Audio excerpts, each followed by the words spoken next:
The video shed, the video shed, the video shed, the video shed, the video shed, the video shed, shed.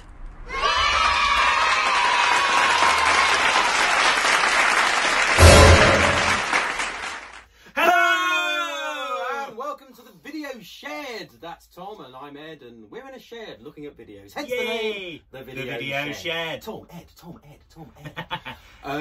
Ed, Tom. Right, what are we going to be doing? We're going to be sitting in a shed and we're going to be talking about the Ladykillers, which is a really great film that I'm sure Ed is intimately familiar with. Key Rectamundo. Love them. I love them. The whole series. Yeah. Especially season 3. Yeah.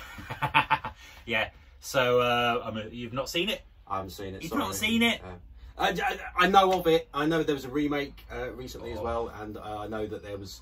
I know Peter Sellers was in it. Greatest British character actor that's ever lived, bar none. I'm ashamed that I haven't seen it because you'd love it. Frankie Howard's in it. Who? Frankie Howard? Okay, fucked.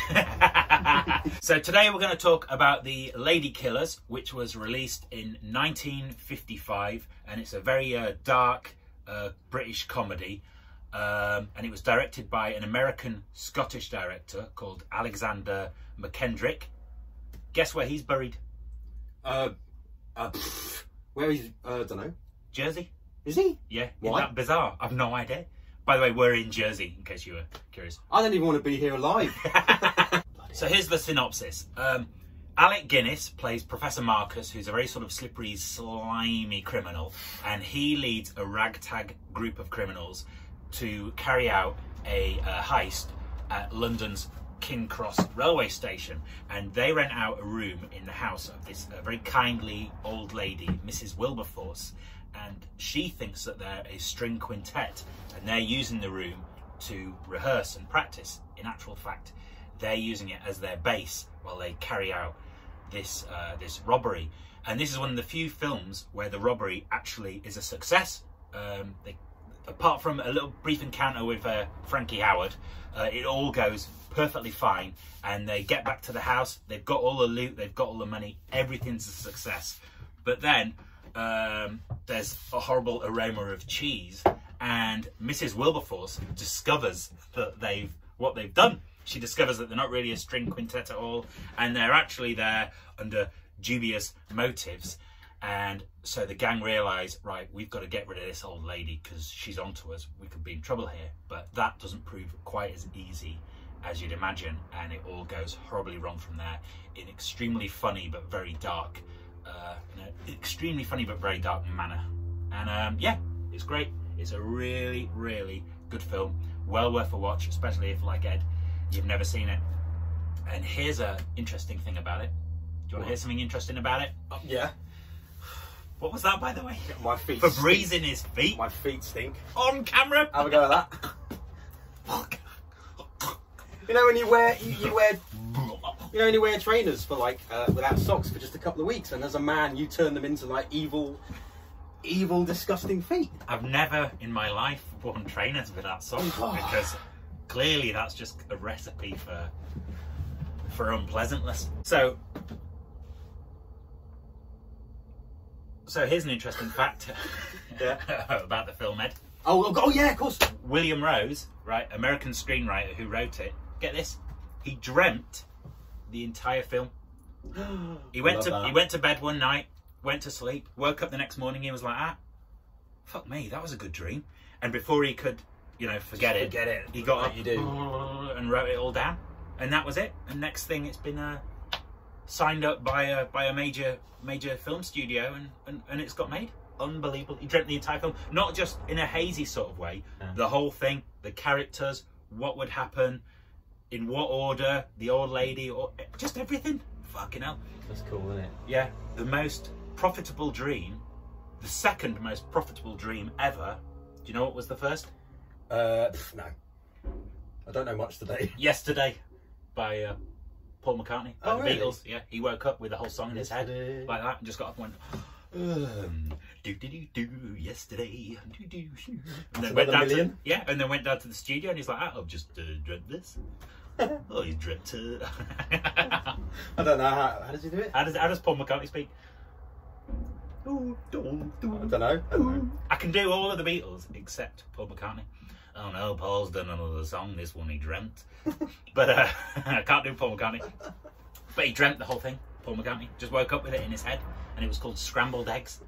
Scrambled eggs. Oh my baby, how I love your legs. And he'd play it over and over and over again until the other Beatles were like, ah, fucking hell, stop playing that song, just finish it already. So we went home and turned it into Yesterday. Oh, wow. And then made millions and millions and millions of pounds. I don't get it, because when I have dreams, it's just like me naked at school or something, you know, or being chased by an elephant or something like that. It's never anything I wake up and I'm like, ah, God, this could make me a fair buck. No, but do you ever do that where you dream of something and you wake up thinking that was amazing and then you just forget it immediately? Yeah, sometimes it's like, God, that was a really good, or a good story. Yeah. Like, God, that was really exciting and action-packed. I'll have to remember that. And 30 seconds later, you're like, I'll just brush my teeth. Yeah. It's gone. It's gone. Real life has just come back. Yeah. But anyway, so The Ladykillers is well worth a watch. If you're not really a fan of old films, give it a watch, because I think this will be a nice surprise and it's a great introduction to films from that era. It's also got an absolutely amazing cast. All 5 actors that play the criminals are just absolutely brilliant. You've got Herbert Lom, who's most famous for Inspector Dreyfus, you know, in the Pink Panther films. Oh yeah, I love him. He's in it, but he's not funny in it at all. Like all the other, all the other characters have got like funny quirks, stuff like that, but he's this really sort of straight-laced, nasty sort of hitman guy, and he's really good in it. So if you only know him as Professor Dreyfus, it's a bit of a revelation to see him playing such a serious role. And Peter Sellers is in it as well, who's a big favourite of mine, and he like plays this sort of chunky sort of spiv, and he's brilliant in it as well. It's just a really funny film. Oh, and Peter Sellers also voiced the parrots. Mrs. Wilberforce, the old lady whose house they're in, has got all these pet birds, like the whole time, and he did the parrots, which is really bizarre. Whether everyone wanted him to or not. yeah, he just did it. But yeah, he could do anything. He could do anything. I think Richard Attenborough said that in an interview. They were talking. I think he was interviewed once. I can't remember. I think it was Empire magazine, and they said, "Who's the most talented actor you've ever worked with?" or something, and he said, "Oh, Peter Sellers." There was absolutely nothing he couldn't do, but unfortunately he was also completely mad. But yeah, so it's a great film. It's really well worth a watch. A particular scene that I really love is when Mrs. I won't give too much away, but Mrs. Wilberforce has discovered what they've done. She's finally clocked on and realised they're not a string quintet at all. They're actually a bunch of criminals. And she's like, oh, I'm going to have to go to the police about this. And just before anything else can take place, the door opens and about 80 elderly ladies come round to her house for tea. So these criminals are all stuck there like that with these old ladies going, and the whole time she's onto them and she knows, you know, what they've been doing. And they're like that, oh, don't call the police. Oh, I'd love a cup of tea, thank you. It's when you see it, it's really funny. And the whole film is worth watching just for the moment, just for Alec Guinness's face when the old ladies all first walk in. Because like Alec Guinness, in later years, he was in stuff like Lawrence of Arabia and Star Wars, and he was always really sort of like, what's the word? Just really, you know, what's the word when an actor's just like a bit Morgan Freeman-y? No, not Morgan Freeman-y. Just like normal? Really like noble. Yeah, like that's it. He was really like noble, like, you know, oh yeah, like always dignified and like a very sort of solemn screen presence, and, you know, very worldly wise and so on. But in The Ladykillers, he's totally manic and overacting, and he's pulling all these crazy facial expressions like oh the whole time, and he's just unbelievably funny. And you watch it and you think, why did he stop doing roles like that? You know, rather than who did he play in Star Wars? Was it Obi-Wan Kenobi? What, Luke. Yeah. Feel the force.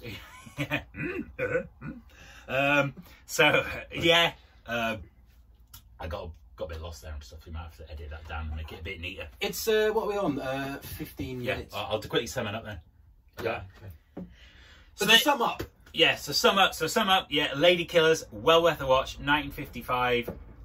Whatever you do, don't watch the remake with Tom Hanks, which just completely misses the whole point. It was written and directed by the Coen brothers, who are normally really reliable. You know, Big Lebowski, Fargo, No Country for Old Men. Normally they make great films.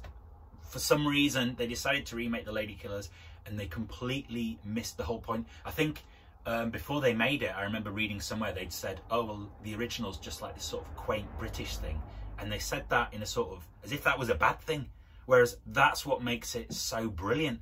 And they transferred it over to, I don't know, Louisiana or something like that. And rather than Mrs. Wilberforce, rather than the old lady being, you know, this sort of kindly old lady that wouldn't hurt a fly, they turned it to this sort of like garish, bossy black lady, you know what I mean? And it just missed the whole point.